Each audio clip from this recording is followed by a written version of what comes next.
forer droit dans la roche en fusion. Ça ressemble au genre de plan qu'un savant fou imaginerait, et c'est peut-être le cas. Quoi qu'il en soit, des chercheurs en Islande se préparent à forer près de 2100 mètres dans un volcan pour atteindre le bord d'une chambre magmatique cachée. Le projet, c'est de transformer ce forage en tout premier observatoire volcanique souterrain. L'idée, c'est que si on veut vraiment prédire une éruption, il faut étudier cette fournaise enfouie directement. Quand on pense à un volcan, on imagine le cône, le cratère et la lave au sommet. Mais ce ne sont que les parties qui font la une des journaux et font fuir les animaux. Le vrai danger est enfoui à des kilomètres sous terre, dans la chambre magmatique. Ces chambres ne sont pas des grottes creuses remplies de feu liquide. Elles ressemblent plutôt à des éponges borgées faites de cristaux solides.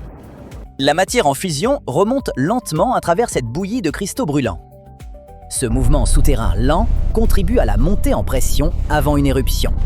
Parfois, cette pression s'échappe en silence. Parfois, elle déchire la croûte terrestre.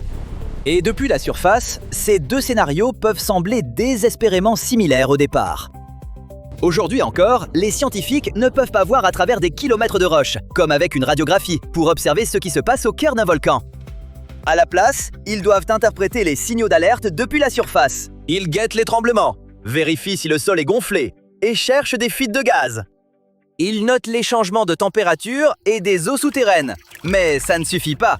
Se fier uniquement à ces indices de surface, c'est un peu comme essayer de comprendre ce qui cloche dans un moteur en panne juste en touchant le capot brûlant. On sait qu'il se passe quelque chose à l'intérieur, mais on ne fait que deviner. Or, il se trouve que l'Islande est située dans l'un des rares endroits où la chaleur interne de la Terre remonte anormalement près de la surface. L'île se trouve pile sur une couture de la planète. Ici, la croûte s'écarte lentement, comme du pain qui se fend au four, tandis que la chaleur continue de pousser par en dessous. C'est pour ça que l'Islande regorge de volcans, de champs de lave et de zones géothermiques un peu partout. C'est aussi la raison pour laquelle on y fore dans un sol surchauffé depuis des décennies pour obtenir de l'eau chaude, du chauffage et de l'électricité. Donc, forer en profondeur dans un système volcanique en Islande, c'est inhabituel. Mais ça ne sort pas de nulle part. Voici Krafla, une caldeira volcanique dans le nord de l'Islande.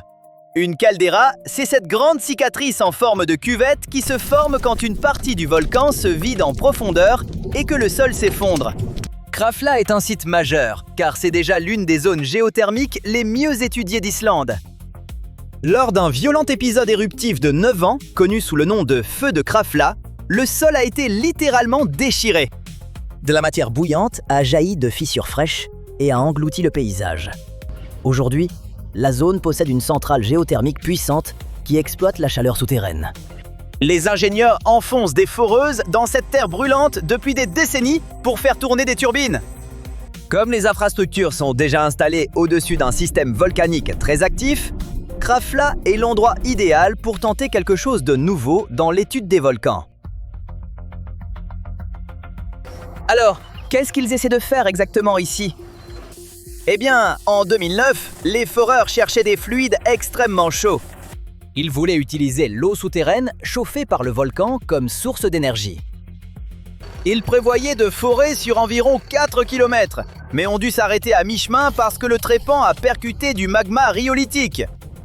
Certains types de magma s'écoulent assez facilement, mais le magma rhyolitique est bien plus épais et visqueux, plus comme du dentifrice que du sirop. L'équipe a dû s'arrêter parce que la matière en fusion est remontée dans le forage. Les ingénieurs l'ont alors converti en puits de production, en exploitant la zone de contact rocheuse juste à côté de l'intrusion. Cet accident a prouvé deux choses essentielles. Cette zone était accessible et elle contenait une quantité de chaleur phénoménale. Cet accident a lancé le projet appelé Krafla Magma Test Bed, ou KMT. Les ingénieurs construisent un observatoire permanent directement à l'intérieur du réservoir actif. L'équipe construit un puits scientifique, descendant à près de 2100 mètres de profondeur. Ils veulent atteindre la limite même de la zone en fusion. L'objectif est d'y descendre des capteurs blindés pour suivre le mouvement du magma en temps réel. Juste à côté, ils forent un second puits pour tester l'extraction d'énergie. À 2000 mètres de profondeur, la roche atteint largement plus de 500 degrés Celsius. Le puits inférieur surveille la zone de fusion. Le puits supérieur teste la quantité d'électricité que cette chaleur peut générer. L'observatoire ne ressemble pas à une salle de science-fiction cachée sous terre. C'est une plateforme de forage en surface, reliée à des puits profonds qui font le travail dangereux à votre place.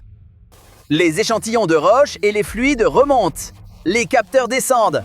Les équipes peuvent revenir au même endroit encore et encore, au lieu de traiter un coup de chance comme un hasard. Ces instruments suivraient la chaleur, la pression et les changements chimiques au fil du temps. C'est là que le projet devient un véritable test de résistance en ingénierie. Envoyer de l'électronique classique là-dessous ne sert à rien. La chaleur est suffisante pour faire fondre l'aluminium, alors les ingénieurs ont besoin de céramique spéciale, d'alliages résistants à la chaleur et de capteurs ultra protégés juste pour maintenir l'équipement en état de marche. Mais la chaleur n'est que la moitié du problème. Les fluides volcaniques profonds sont chargés d'acides hautement corrosifs. Ces liquides toxiques dissolvent littéralement des tuyaux en acier standard en quelques heures. Donc, maintenir un forage ouvert à ces profondeurs est un cauchemar pour les machines aussi. L'essentiel de la descente ressemble à un forage géothermique classique. Les ennuis commencent près de la zone cible. À mesure que le trépan s'approche de la zone en fusion, la roche environnante change. La chaleur intense rend la pierre solide, molle et malléable. Le poids colossal de la terre essaie d'écraser le trou fraîchement foré. Les ingénieurs doivent maintenir le forage stable dans un environnement où chaleur et pression jouent constamment contre eux. Les fluides de refroidissement aident à gérer la chaleur, mais ils modifient aussi les contraintes autour du forage, ce qui peut rendre le trou encore moins stable. Voilà qui est problématique. Et quand ils atteignent la couche cible, ça ne se transforme pas automatiquement en fontaine de feu. À Krafla, en 2009, le magma a été refroidi brutalement par le fluide de forage et est apparu sous forme d'éclats de verre volcanique dans les déblais. Donc, le premier contact ressemblait moins à une explosion qu'à un refroidissement éclair de la matière en fusion par le forage.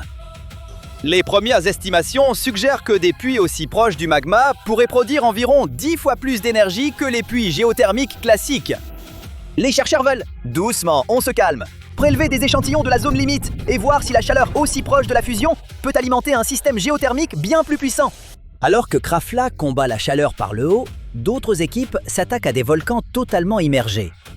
Axial Seamount est un grand volcan actif situé à près de 500 km au large de la côte de l'Oregon. Il repose à près de 1500 mètres sous la surface de l'océan.